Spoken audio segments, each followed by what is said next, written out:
Bueno, uno de los temas importantes y a nivel regional lo conforma toda una historia, una memoria que tiene muchos cientos de años, especialmente en la cuenca del río Uruguay, donde estaba un gran camino jesuítico, un camino que empezaba en los arranques del Río de la Plata, tanto fundamentalmente en Buenos Aires,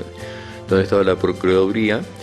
y se llegaba a través del río Uruguay hasta Concordia, donde en Concordia había una transferencia, dado que se encontraban los saltos a corto plazo, a corto lugar, había una transferencia a carretas para después terminar de remontar el Uruguay y llegar a lo que fueron las estancias y algunas de las misiones que estaban arriba, ¿no?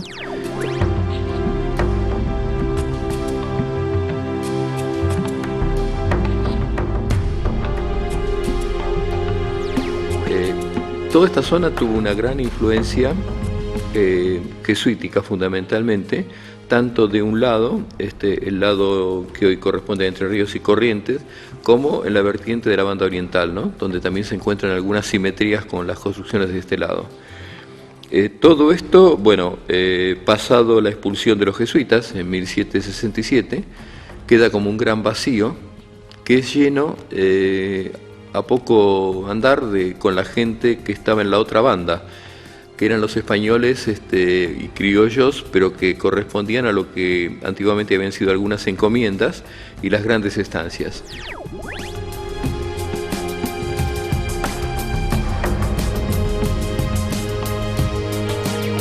Hay un gran desplazamiento y allá por 1780 Rocamora funda una cantidad de ciudades como una forma de ocupar un territorio que estaba vacío en ese momento. Un territorio que tiene una evolución muy fuerte. Ya vamos a ver al padre de Urquiza como gran protagonista en la defensa de estos lugares, con una raíz muy fuerte hispánica. No nos olvidemos que el padre de Urquiza estuvo en el sitio de Montevideo, pero no del lado de los patriotas, sino del lado de los españoles, como correspondía a esa época. Después está de la construcción que se va haciendo y organización de la provincia, especialmente de este lado, que toma una enorme pujanza, especialmente porque el río Uruguay actuaba como eje de dos territorios que ahora están políticamente separados, pero que alguna vez fueron uno, ¿no? O sea, tanto la banda oriental como esta parte del río Uruguay, la parte entrerriana y correntina. No hay que olvidar tampoco en el hecho de que, por más que teníamos la sede de las estancias, por ejemplo en Yapeyú, las estancias estaban sobre la banda oriental. Un tema que es muy importante porque es la base, toda esa vaquería, ese ganado que queda cimarrón después de la expulsión, y antes ya había también ganado cimarrón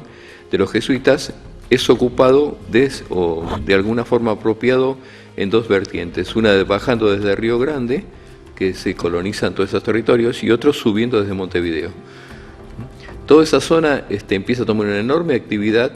y al igual que la provincia de Buenos Aires, que por esa época exporta una enorme cantidad de cueros,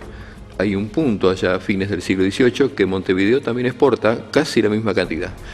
pasando del 1.000.000 de cueros. Todo esto generó una cultura que empieza con los changadores, que eran la gente que se dedicaba a cazar, a veces fuera de normas o fuera de la ley porque no eran autorizados por el cabildo, los changadores. Después aparece una figura un poco más adelante que el cauderio, y ya hacia fines de siglo, como dice Asunzao, el gran escritor oriental, bueno, que falleció ahora, sobre ese tipo de cosas, el gaucho,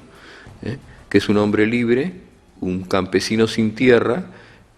que después será usado tanto por unos como por otros en las guerras, primero en la independencia y después en las guerras civiles, ¿no?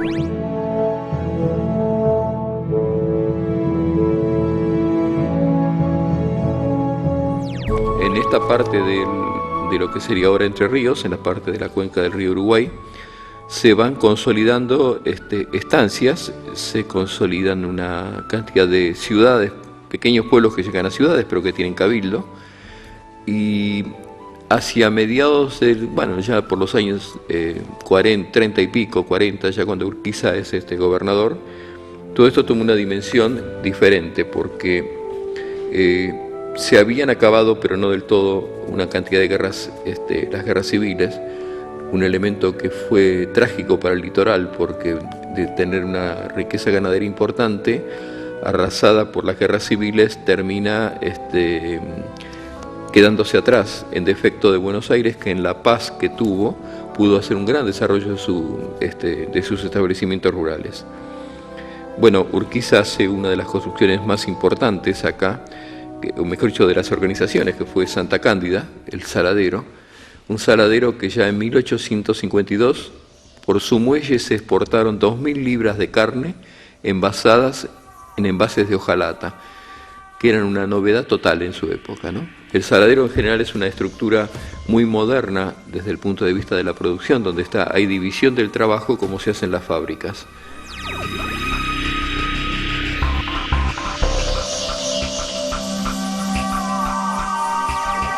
Todo esto trajo como un polo de enorme desarrollo que no estaba orientado hacia Buenos Aires, sino a Montevideo como puerto de salida, y que es parte de algunos proyectos políticos que quedan después frustrados, ¿no? Este eje del río Uruguay, en definitiva, va a terminar siendo desplazado por un eje que va por el Paraná y que incluye a Santa Fe y que incluye la parte occidental de Entre Ríos y de Corrientes.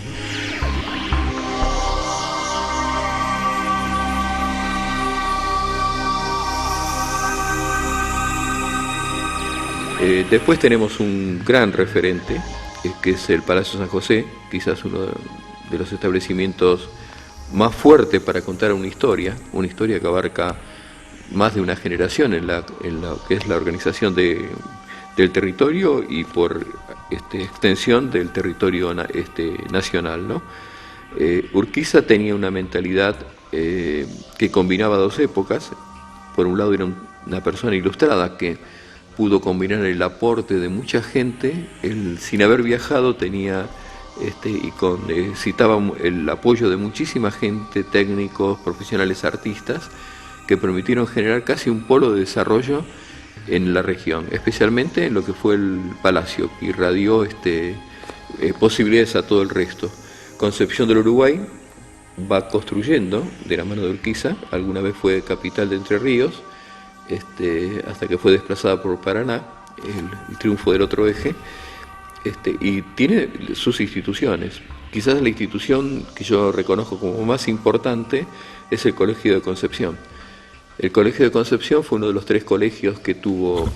la República Argentina en esa época y formadora de cuadros tanto nacionales como de gente de la región. 1848 es un punto de largada, pero no fue un colegio cualquiera, era un colegio de la modernidad, donde se enseñaba ciencia, donde había una cantidad de avances que no eran comunes a las formas de enseñar. Los otros 2 colegios son Monserrate en Córdoba y lo que fue el Nacional Buenos Aires en Buenos Aires.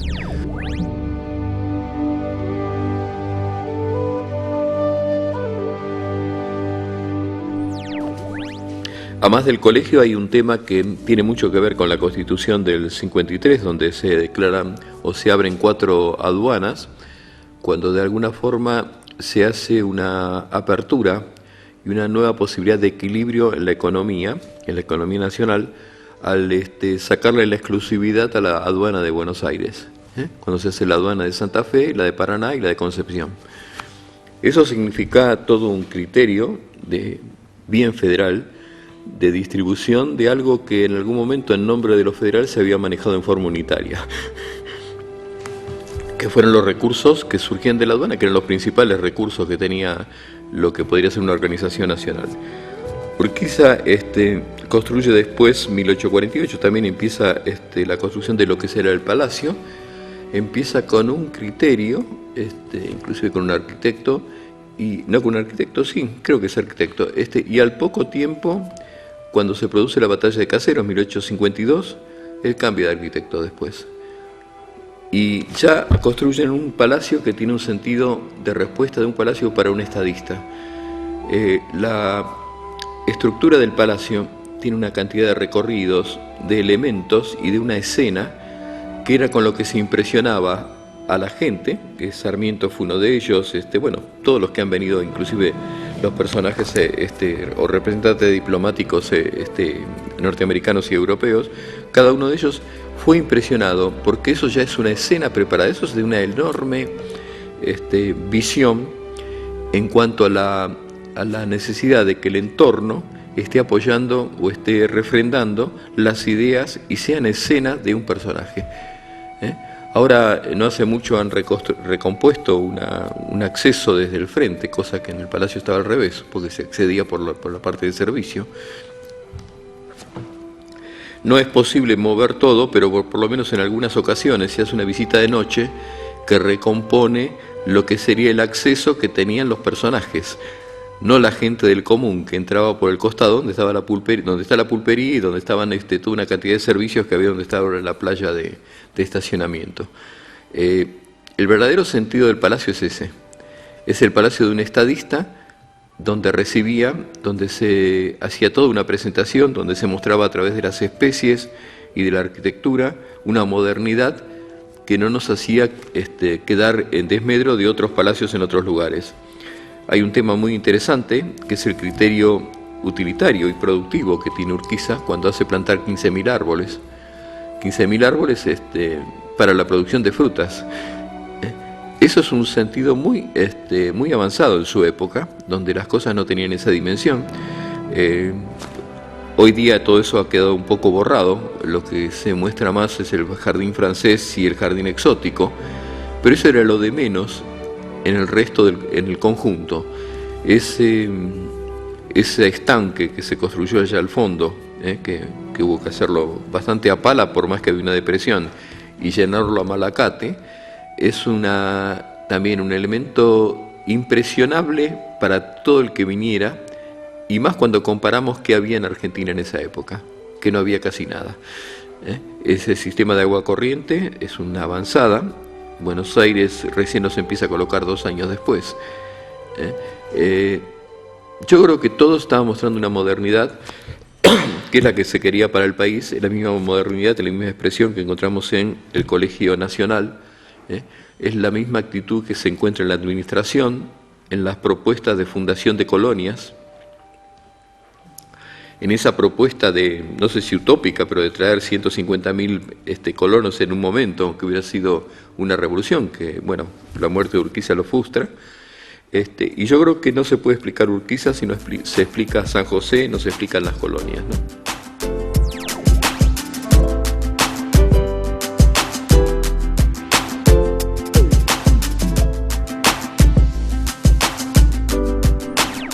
Por otro lado tenemos aquí en la región 2 cosas que son muy importantes. Aparece un molino, creo que es 1880 y pico, un molino que es la perfección industrial para una población ya importante de la molienda del trigo. Hasta ese momento la molienda se hacía con las ataonas,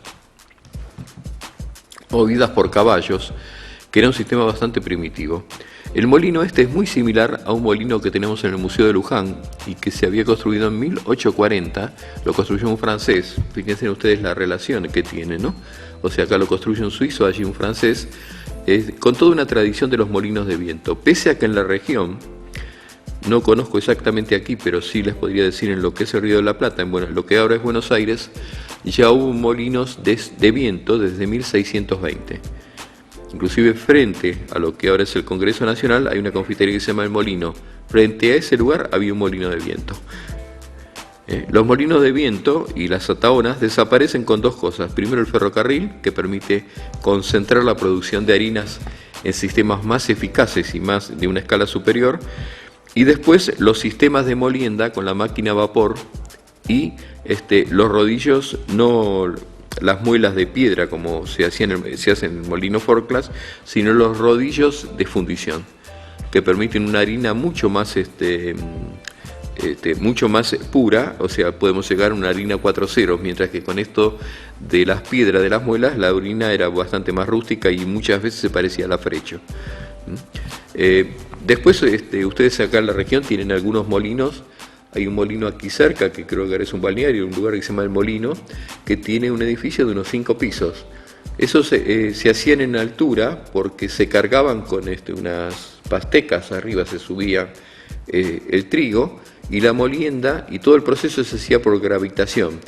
no había la modernidad de poder hacerlo con cintas transportadoras ni nada por el estilo. Y yo creo que ese molino, yo no lo he estudiado, pero creo que con bastante certeza está al lado de un curso de agua, porque de seguro ese curso de agua, como otros molinos de la misma época, se movían con la rueda hidráulica. Todo esto va a desaparecer cuando aparece la difusión de la máquina a vapor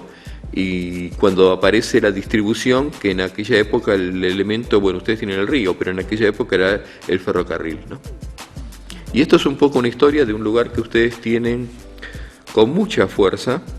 porque Concepción del Uruguay, como referente de un momento de la historia argentina, no es demasiado conocida. Parece como que hubiera quedado de lado en función del proyecto provincial de Paraná y en función de que el proyecto del centro económico no pasó por Entre Ríos, sino que se desplazó más a Buenos Aires, Santa Fe.